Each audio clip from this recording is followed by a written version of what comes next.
My name is Jo Burke. I'm the program director for the Northern Illinois University Art Museum. Our current exhibition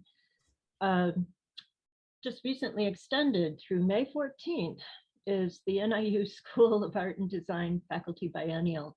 And in conjunction with that exhibition, we will be hosting a number of virtual and hybrid faculty presentations in this week and next, and then after spring break, we're going to be adding some more programs. This evening's presentation, The Unconventional Letter, How to Make Design Distinct in the Digital Era, will be led by NIU Associate Professor of Visual Communications, Aleksandra Giza. Professor Giza, Ola, as we know her, studied at, I'm going to butcher this, Ola, Salesian University in the Department of Visual Arts Education before obtaining her MFA in the graphic department at the Academy of Fine Arts in Katowice. Well, I'm sorry, but this is not only butchered, but this is not the right information. Oh, no, this is off your bio on the School of Art website. No, I'm joking. So nevertheless, I will tell you in a moment, okay. But it is very, very, very old information, like from 20 years ago. Mm-hmm. Okay. So this is going to be just a bunch of lies that she then did postgraduate study at the Jan van Eyck Academy in Fine Art in very close, yes. The Netherlands, mm-hmm. Fine Art Design and Theory in the Netherlands. And this says you have a PhD in design at the Academy of Fine Arts in Krakow. Yes, that is absolutely correct. Okay. Her design work has been included in the 45th and 49th Annual University and College Designers Association competition and the 3rd International Poster Festival, Plakatfest. Professor Giza has served as guest curator for a number of exhibitions at NIU that have focused on Polish poster design, and she has regularly led a contingency of NIU art students to Poland for intensive design study over spring break. Please join me in welcoming Aleksandra Giza in an exploration of the powerful expressiveness of typography. Thank you, Jo, for this wonderful introduction. Good afternoon, everyone. I would like to probably say a little bit about this. I mean, I need to correct a couple things that Jo told us, because they have to do with what I actually do in my life and what I'm interested in. So I graduated from a school that is actually an independent fine arts academy in Krakow with a branch in Katowice. And this is like a 5-year program. So I graduated from that academy, and the place in the Netherlands that Jo Burke mentioned, it is a postgraduate program. And during that time, I had, some new thoughts on design, but at the same time, working still at the Academy of Fine Arts in Katowice, I was able to do my doctoral degree there. So everything else is absolutely correct. Jo, thank you very much. And why is it important? It is important. My graduation from the Academy of Fine Arts, because I was trained as a fine artist rather than a designer, and design came along like a little bit later in my life, in a sense. And that is also why my presentation is gonna look like it's gonna look. You're gonna see it in a few moments. So Jo, if you can please let me share my screen. And I have no idea how to do this. Hold on. It's going to take a moment. You should be able to. Okay. Go down below and do share screen. You should have. Share screen, I got it. Absolutely. There you go. So I am very happy. I see so many, maybe not necessarily faces, but I can see that people decided to join this presentation, and let's see how we're gonna do this. Is there any way I can probably do it? How can I? also see your faces on the right-hand side when I share the screen or not? Some of them, you have to scroll. I have to scroll. I cannot even get there with my, hold on.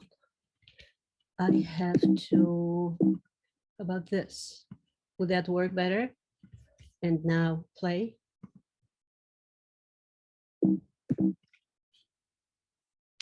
Is that okay? Mhm. Right now, I see you on the side, Ola, and your screen takes up the predominance of the screen. Okay. We could attempt, if you do view options, you could perhaps see more participants if that's what you're wanting. I don't know. View options in, The upper right-hand corner, it should say view, and it's either standard side-by-side speaker or side-by-side gallery or full screen. Do you see that? I see, hold on. I see something like this. And you should see the same thing that I'm seeing right now, right? It depends on how people have their Mhm. preferences set, I think. Well, the most important thing is that I can see what I'm showing you, probably. So once again, this is the thumbnail. I'm gonna try. That screen there, Ola, is the keynote program. The view button that we're talking about is in this Zoom or Teams or whatever it is we're doing. Zoom. So it's outside of your screen that you're sharing, but Okay. maybe it's at the top of the other screen. Hold on here. Now, well, let's try that.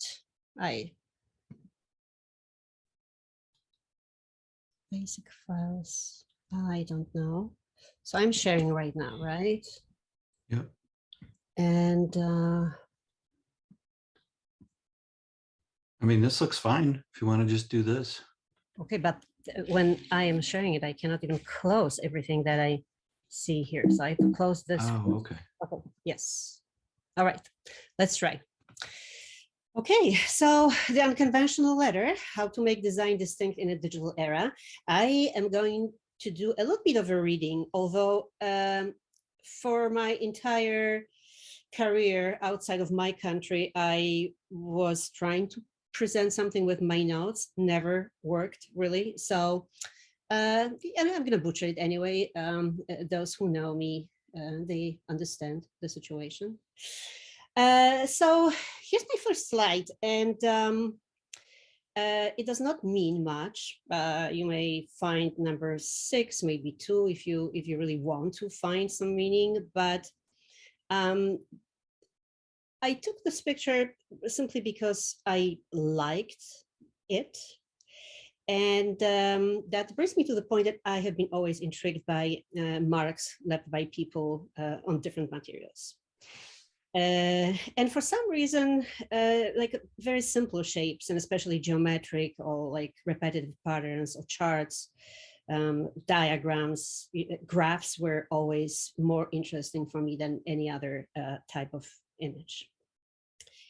And I think that is how and why I slowly gravitated towards typography. I remember a day at the Academy of Fine Arts when I heard my a little bit older friend who happened to have a magazine from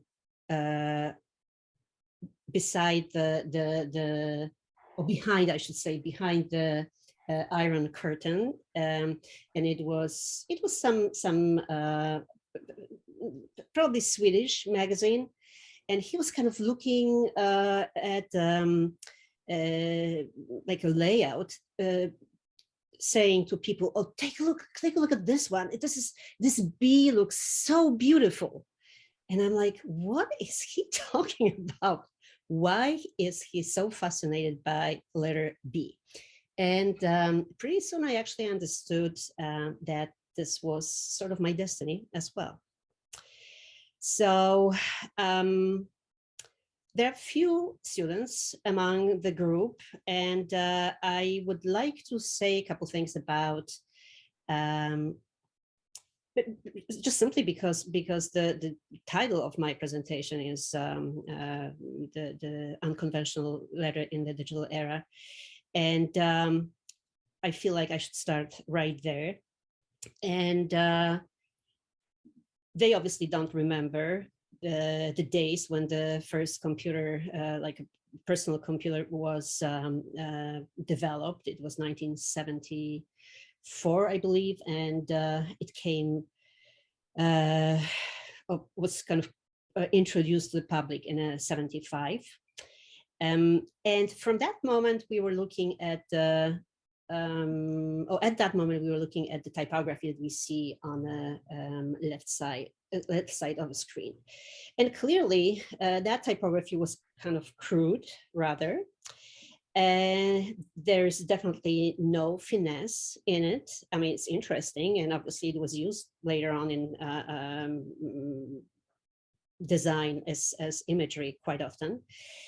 But our students see what I am presenting on the right side of the screen, and that is like hundreds of different fonts that they have access to. These fonts, obviously, if they buy it from legitimate stores, they are very well designed.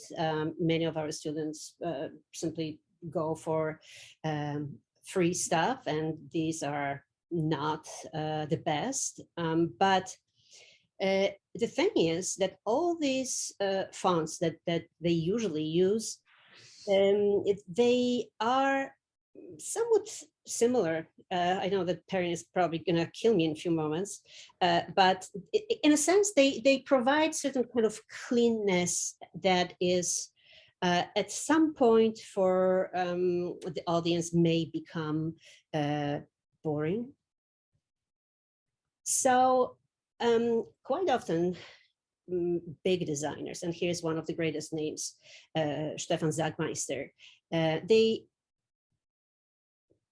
turn to typography that is not necessarily computer generated. It's something that is handmade, hand painted. In this case, this installation took probably many hours. All these tiny, I mean, we don't see really tiny little pennies that were used for creating this entire image, but you can imagine that that composition was really, I mean, it really took some time and effort to put it all together. We can see the two people standing there, so you can see it from a certain perspective. And this is one of the pieces. Here's another piece that Stefan Sagmeister did with Jessica Walsh. If you are familiar with the book Beauty, this is one of the project that is presented in that book. And this is three-dimensional, very beautiful letter. Here's completely different approach, a little bit more expressive, so to speak. And obviously the material is slightly different because it's a caviar.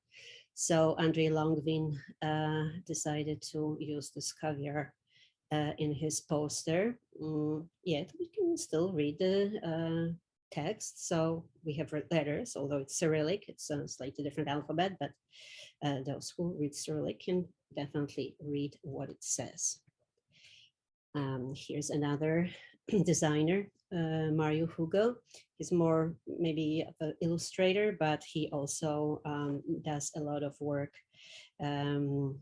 like with mixed media, and for some reason he really kind of gravitates towards typography very often. He's a New York-based young designer. And here's another beautiful project. I mean, two posters designed by Peter Benkova.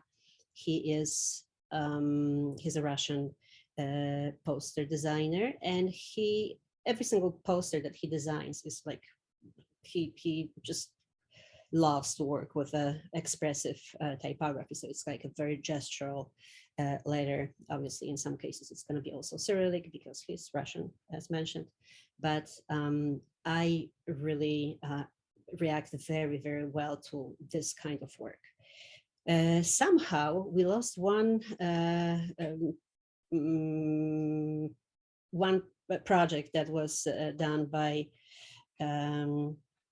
Canadian designer Mayan Banchius, and I don't think it's gonna kind of pop up any time now, but nevertheless, the point that I'm trying to make is that people with big names, they reach out, they turn to typography that is not necessarily like very clean and very, I mean, maybe clean, but very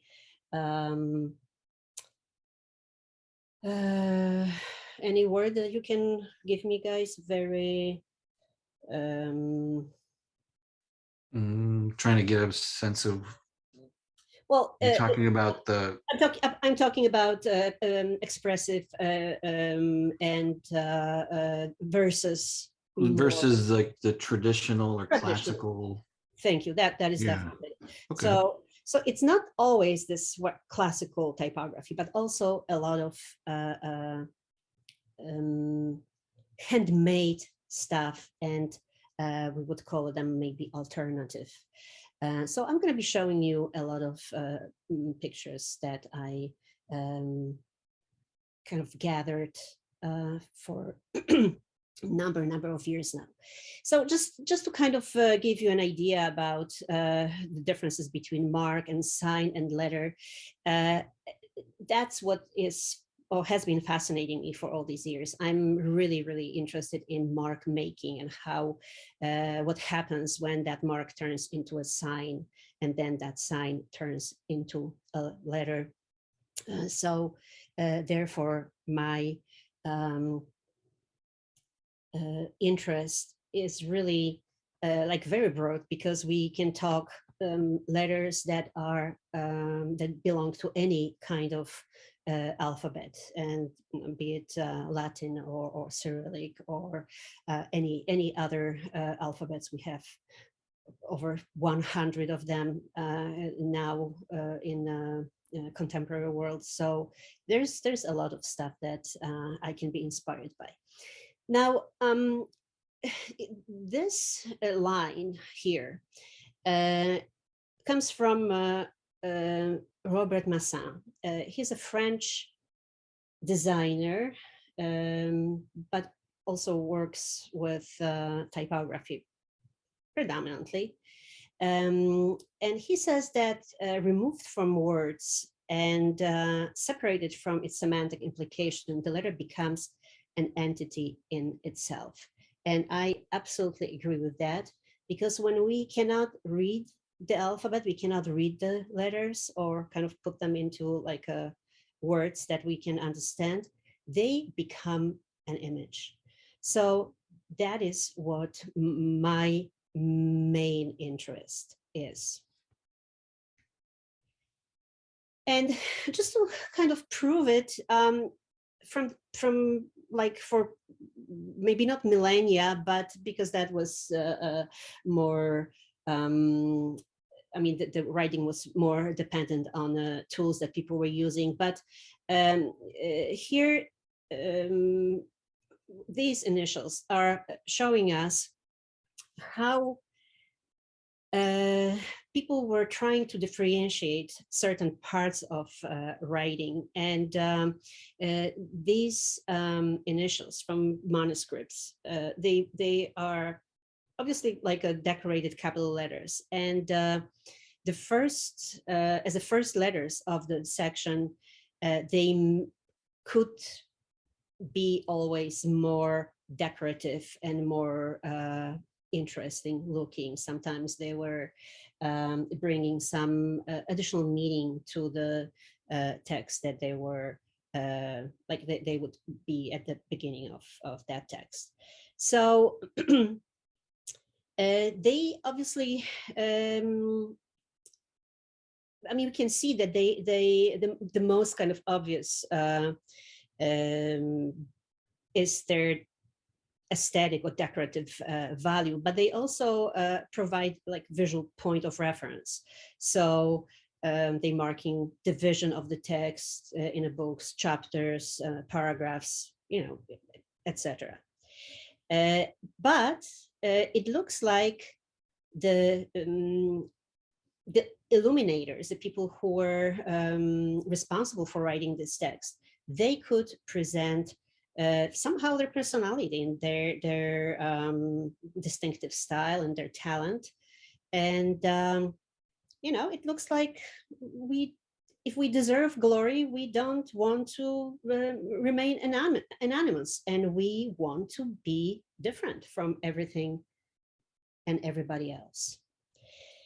So as I was growing up, and I was obviously reading more and more, and I was kind of looking through different images, I came across a couple of books, and they are more important than I even thought before. For me and for my interests, and more often I'm kind of going through all these images and reading the texts. I would like to mention both of them, and this is like the two slides are from these books. So the first one that I found at Jan van Eyck Academy, at the school that we mentioned at the beginning, a book that I would never be able to find in Poland. It is written by Massin. Once again, this Robert Massin, that's a French designer and typographer. And he put together a collection of like all kinds of beautiful texts and concrete poetry on different calligrams. His book is like the most beautiful for a person with my expectations. I can kind of look through that book over and over again. So this was first book that really made a big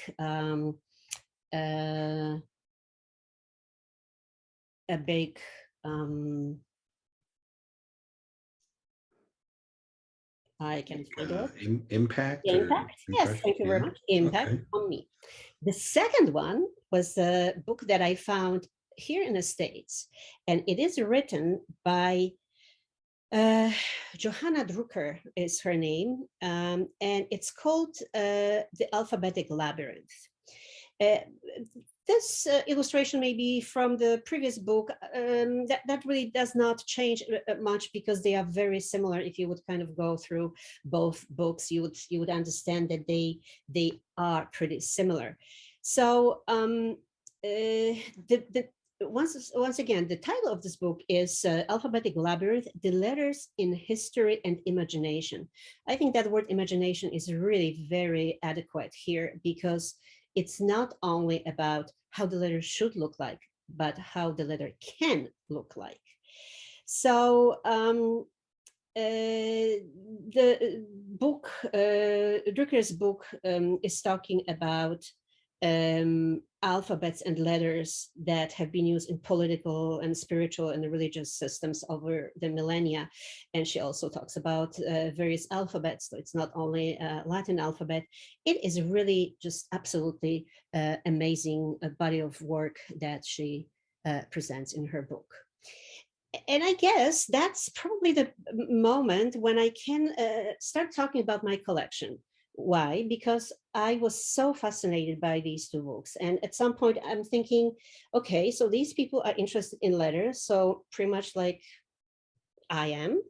And it does not mean that everybody has to look through books with imagery and paintings and I don't know, drawings, but letter is definitely a subject that can be taken in consideration. So I started collecting my photographs that I have hundreds of them probably now, So you're going to see like tiny little fraction of what I could be showing you today. And one of them, obviously, the first one here is composition, I should say, typographic composition that I found in my neighborhood, so to speak, because it's in Poland, not far from my hometown, and it's obviously a graffiti. So just to let you know that everywhere I go, I look for letters, not necessarily look, I don't necessarily look for them, I notice them, I see them everywhere. And therefore I immediately start taking pictures. So here's another, I have to admit that they are not like very well, the presentation is not very well prepared as far as what slide comes from Poland to America. I mean, they more or less make sense. But on the other hand, it also can tell you how difficult for me it is come up with some kind of taxonomy, with some kind of, in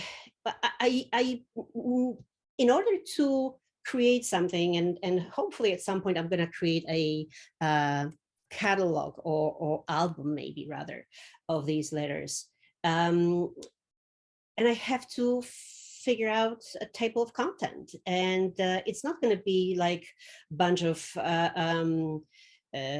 photographs with the mixed images. It has to be something that has some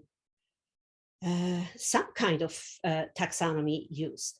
That is super difficult for me. I've been thinking about this for quite a while, because it I may start thinking about how the letters were made, what kind of material I'm using, what purposes do they serve, and so forth.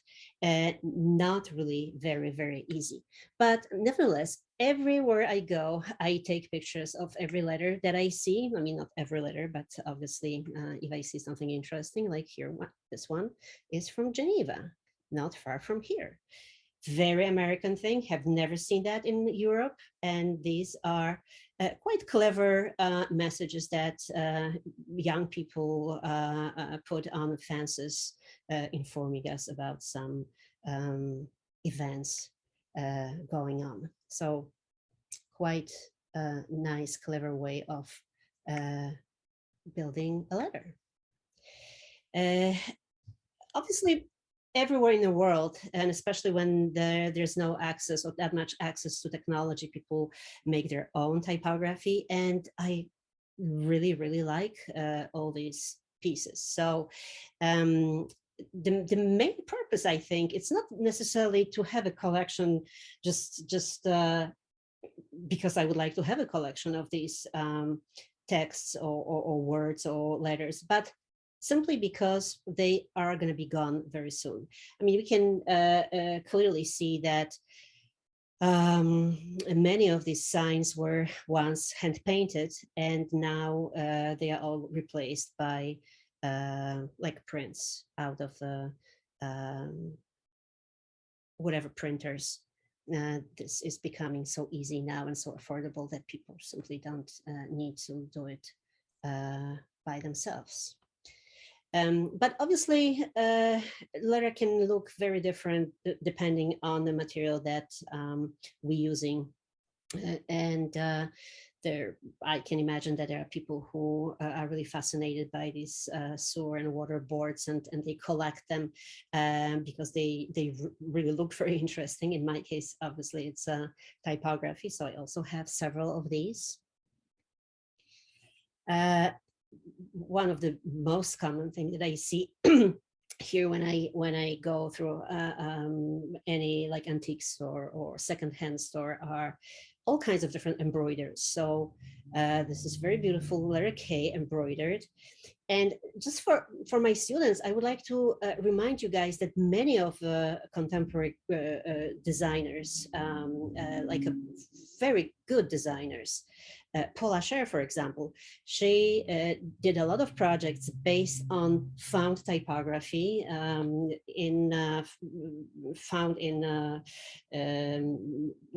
American magazines from the 50s, and not only typography, I believe, but just the imagery from that time as well.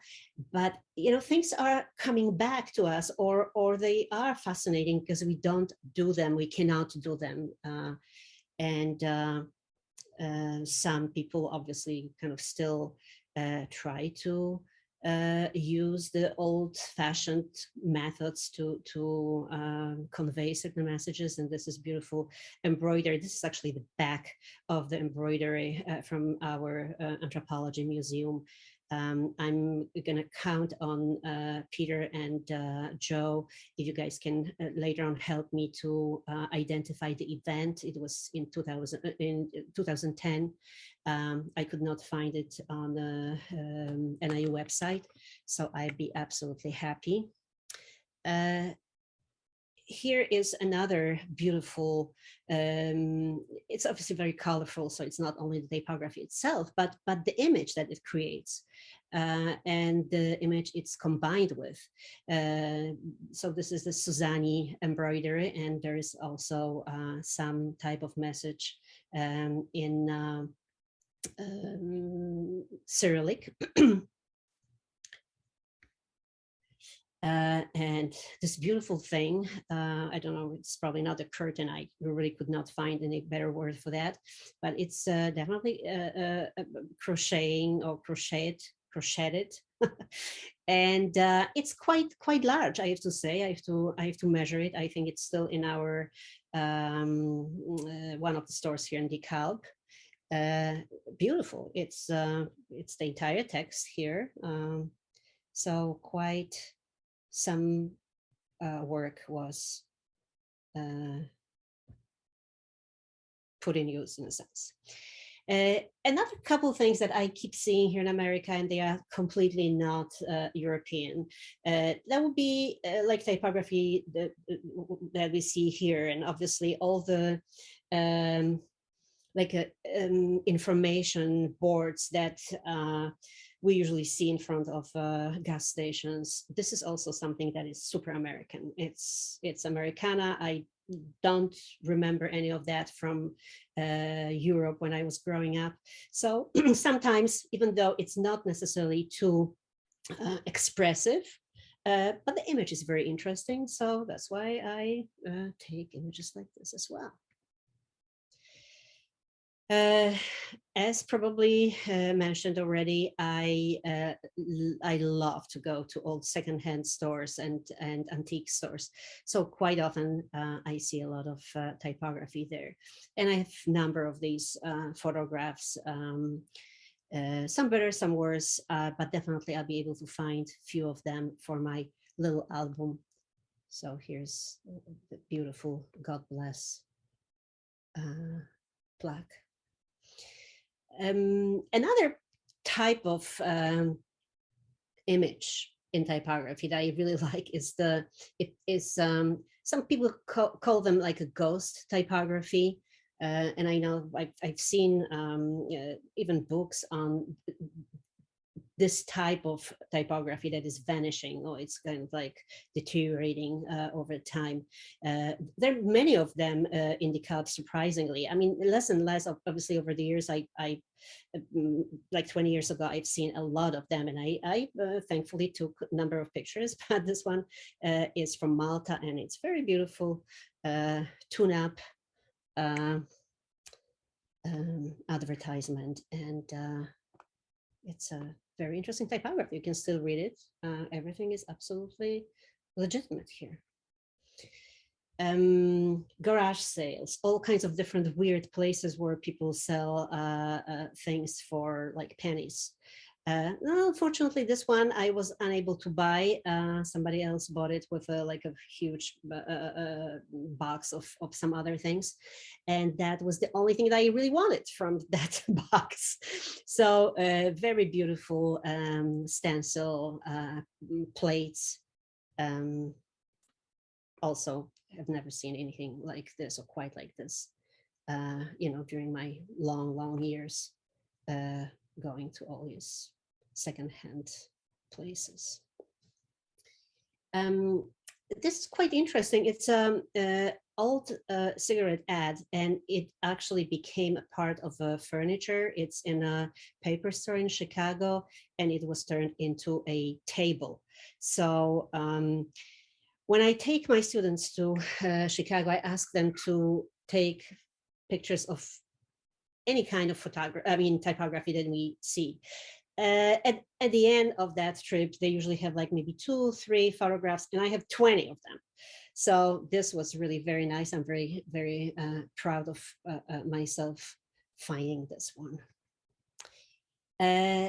This beautiful hand-drawn, I just called it memorial, but please, if you guys have any better word for that, let me know.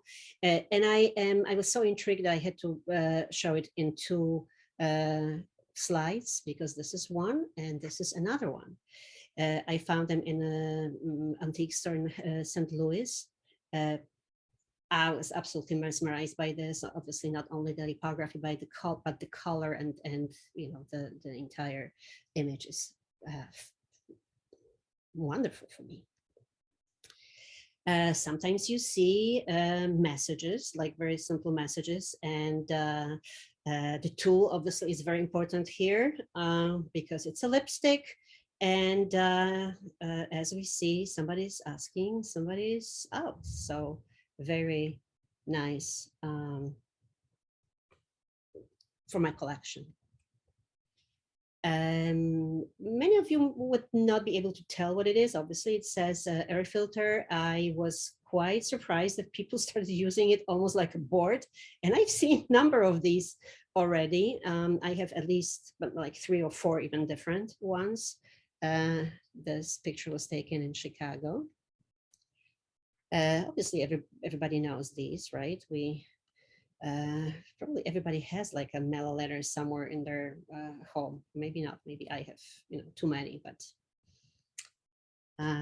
and typography that we can see on different cars. Every time I go to like a car show, I always take. I just cannot help myself. I just take hundreds of pictures because I'm mesmerized by the colors and the typography. It's just absolutely wonderful. Not necessarily by the car itself, but the typography of them. And then obviously the letters seen on the sky, basically, and that's the beautiful weather vane. I've seen many of them much more interesting than this one, and I do have them somewhere, but I have to probably spend more time trying to kind of dig it out. Quite popular here in America as well. This one, I really don't remember if this one is from Chicago. I know that we have a number of them here in DeKalb, but they are absolutely fascinating for me because they are obviously the street numbers on like by the threshold. Very beautiful. Another thing I cannot help but just kind of take pictures of every single power pole that has certain numbers. There was one lying down not far from my house, and I was trying to kind of get the nails out. And I have to tell you, they probably are very, very long. I could not, and I should probably not be doing this anyway. I mean, this one was not in use, but still. So I have a couple of them, but I did not steal them myself. And then obviously every now and then we can see like hand painted ads, and this is like a nice sandwich. I mean, I really love the colors from San Francisco. So obviously everybody who goes for first time to San Francisco go to Haight-Ashbury district, and this is where I found these. A little bit more settled, Iowa, very beautiful typography on the sidewalk. I could not find the right photographs, but you can imagine that they are like beautiful mosaics.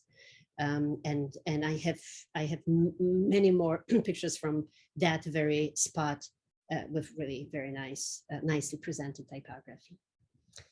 Another store that I like to go to, and that's Salvage One store in Chicago. They always have some typography, and these are really very beautiful examples. Another ghost typography, color, texture, typography. I'm in heaven. And obviously something that I found in Chicago, but it was one of the student projects from, I don't remember what school was presenting a long time ago because it was 2012. It was also like a senior show. So I really like that project too. If you go to Detroit, you may come across, I don't even know if it still exists, but in 2016, there was like entire street covered with African alphabets. A project, I don't remember how it was called. I'd probably be able to find out. But, you know, every single square meter, square foot was covered with all kinds of different signs, characters that were coming from all different African alphabets. There you can find typography also on furniture. Obviously, this is very beautiful, very old painted armoire from the museum in Detroit. Some old storage chests. So we can imagine how much effort people make in order to make some or create some message on a like a weird object, like for example, storage chest. Very beautiful example of embroidery, obviously. Also for everybody who ever did embroidery, that is such a soothing thing you can do if you are unhappy, nervous, just start embroidering. In 2019, I went for to Germany, to Trier, with my presentation also on expressive typography, and right next to my hotel, there was a quite elegant store with like a big sequin, like a fabric, and people were able to interact with this because it was very close to the Christmas time. People were writing different things, and like very quickly after that, I've seen all the little cushions with the sequins here in America. All the kids always wanted to kind of play because you can see the image in two colors. So that was very beautiful. This was much, much larger. Obviously, every time or everywhere I travel, and I travel to a few countries that are very different from our Western world. So I keep taking pictures of different murals and whatever is there that has some typography. So beautiful imagery here from India. Street typography in China. I have hundreds of images. The typography is painted, even I have like a beautiful collection of typography painted by some gentleman. It was poetry that he painted with almost like a broom with water. So it would stay there only for a moment. Here is Cambodia, and their interesting typography and ads that were obviously all handmade. Some notice that I've seen on the street, but I really liked, how it looked. We have tendency to leave our marks everywhere, obviously on the pro trees, but for me, as a piece of typography I actually like how it looks. Here's a city Lubliniec in Poland. They decided to somehow display their name. Obviously, there's L missing, but look at this. People actually did it quite nicely. It's a kind of upright, like a display. So very interesting. Obviously, whoever thinks that they can paint, they can obviously use their skills and advertise their business. Soccer fans, that is actually quite long. I really like that piece, and especially, against the white snow. And number, obviously, other announcements board, and in a moment when people don't have money or don't have time, they kind of make them themselves. Here's quite interesting piece because it's very old, 18 something, the beginning of 18. And it's in a salt mine. So these are like metal elements in a salt wall. One of my favorite, it's an advertising panel as well. The name of the owner of this business is Hampo, and he is selling car parts. Another piece that I am really very proud of, because obviously it's like some plasticky thing that was exposed to heat, and for me, I just love the serifs of just something that happened accidentally, but I like the serifs that I see here, and a number of other random things that I see everywhere, basically. Here is Morocco, and like one letter from the Tifinagh alphabet, fascinating thing. Here are plaques that advertise various businesses in Morocco. Another business. Mexico, stone fence, imagine. Somebody took some time to put it all together. And obviously the murals that we see in undeveloped countries everywhere, and they are super fascinating for me. I don't know how much time I have, but probably very few minutes. So I'm gonna go through all these. This was happening in Italy. John Ashman, some of you probably remember John Ashman, and a couple of our students, we went to Italy and to Spain, and from that trip I have also a lot of beautiful examples of typography there. Unfortunately, not all of them are like super sharp, and they probably won't be able. I won't be able to show them in my album, but some of them I can still work with. Here's Barcelona. Some people did like a book that are focused only on Barcelona streets and typography on Barcelona streets. Here's once again a mural in Naples. And the last one, that is the street name. So as I say, it's all like a fraction of what I have, and maybe a few years from now, I'm going to show these photographs as I did in 2020, and this is like a little preview of the exhibition on the 4th Street.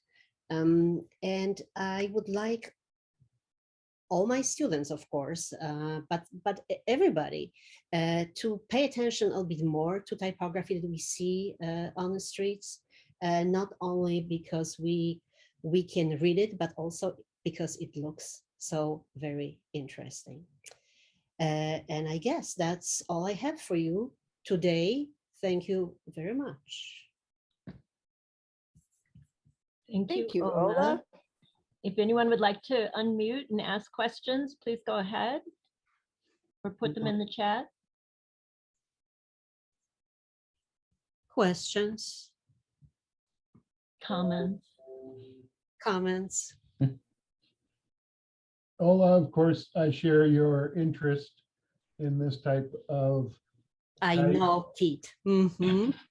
And I was recently looking at some advertising that was maybe 100 years old, and it struck me that maybe everything in there is hand lettered because they certainly weren't using a computer.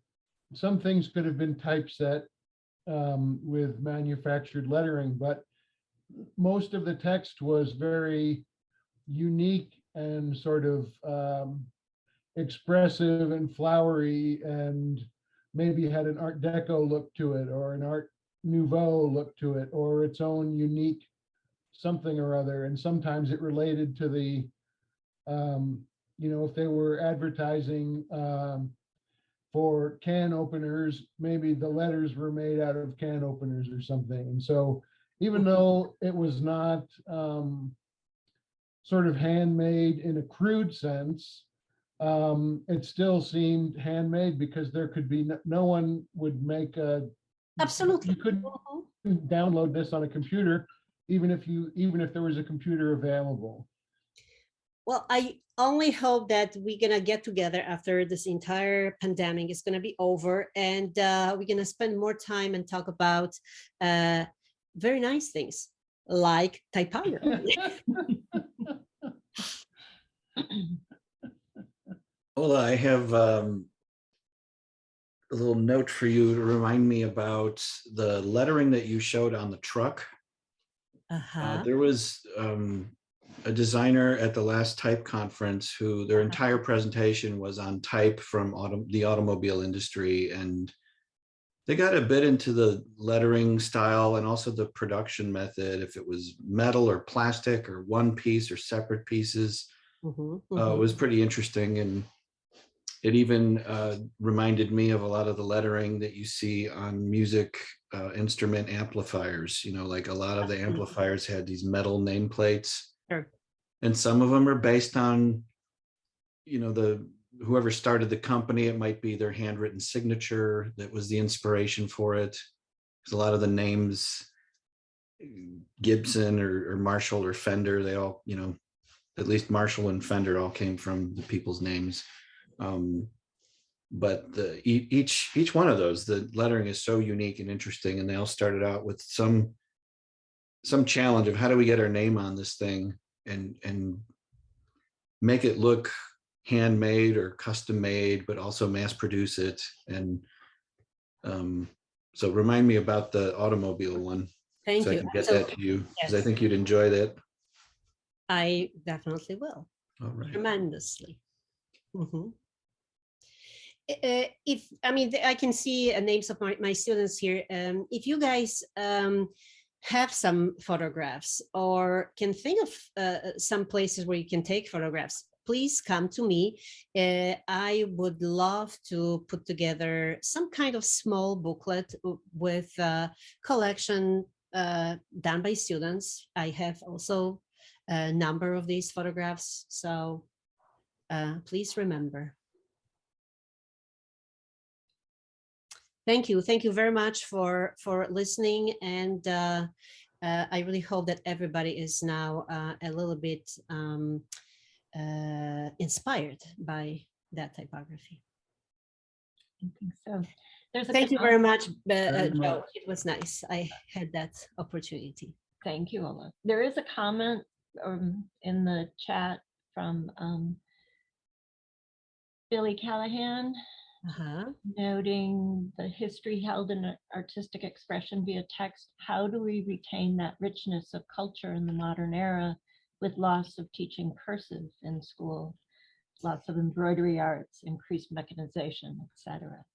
I have to say it is really very sad, and I did not watch necessarily the conversation too carefully, but I know that Scandinavia had a lot of conversations about should we start teaching kids like typing on a computer right away, or should we maybe start teaching them writing like, in an old-fashioned way?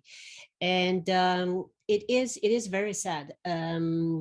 I have to say it's hard for me to solve this issue. We only can hope that the computers are going to be more and more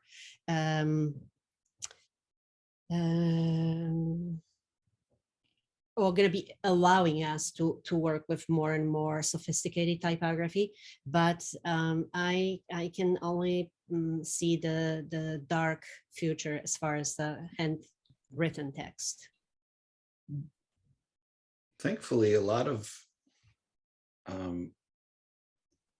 there's a good deal of interest in hand lettering and sign painting, and as people are retiring and leaving that industry and also leaving the planet, there's a lot of interest in retaining the craft and the skills, and people want to get trained in all of these before they're completely lost arts, and we only have books. And there have been a few films, documentaries about letterpress, sign painting, and even the old paste up method of graphic design before computers, just because everyone's so fascinated with the analog methods, but incorporating them to the level where they were before. What Billy's saying is it's not there. And yes, when we're removing things like handwriting systems and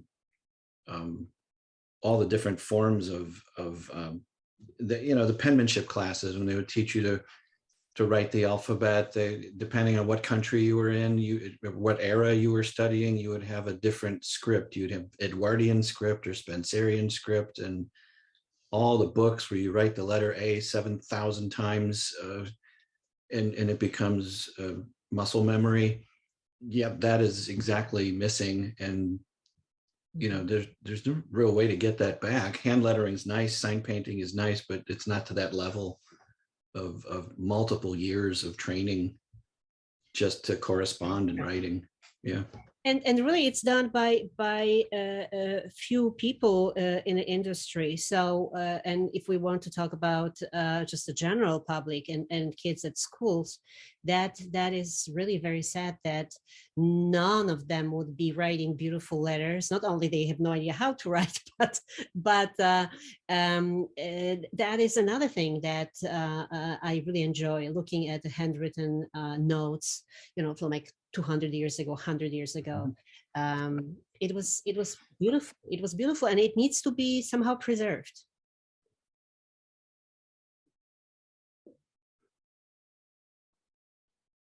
Any other questions? Thank you, Billy. Here, I'm reading this. It's true that typing and writing use different parts of our brain. That's an interesting problem that we're gonna have to face. All right, thank you very much, all. And everybody knows how to find me. If somebody has other questions, I'd be absolutely happy to find answers for you. Thank you so much, Ola. Thank you. I put a picture in the chat. I don't know if it showed up. Okay, yes, I can see. I have to download it. Yeah, it's just a little icon. I wasn't sure if it would work. Okay, hold on. Try to find it somehow. Just to let you all know, Billy Giza's presentation scheduled for tomorrow has been canceled. We're hoping she can reschedule later. We do have another program next Thursday with Art History Associate Professor Helen Nagata, exploring the synaptic sparks where performance art and woodblock print compositions meet. We'll be announcing additional programs for late March and early April in the next few weeks. We hope you'll be able to join us for these programs and to view the exhibition. We're grateful for support from the Friends of the NIU Art Museum, funding from the Illinois Arts Council Agency, the NIU Arts and Culture Fee, and the College of Visual and Performing Arts season presenting sponsor, Shaw Media. All right. Okay, thank you. And thank you, Pete, for this toucan guy. Very cool. Oh yeah, an example of hybrid kind of hand drawn and sort of kind of whatever, not machine made, but somewhere in between. Well, I really hope that very soon we're gonna all get together and talk about really many other things, not only typography. Thank you very much, Ola. Thank you, Ola. Thank you, guys. Thank you, everyone.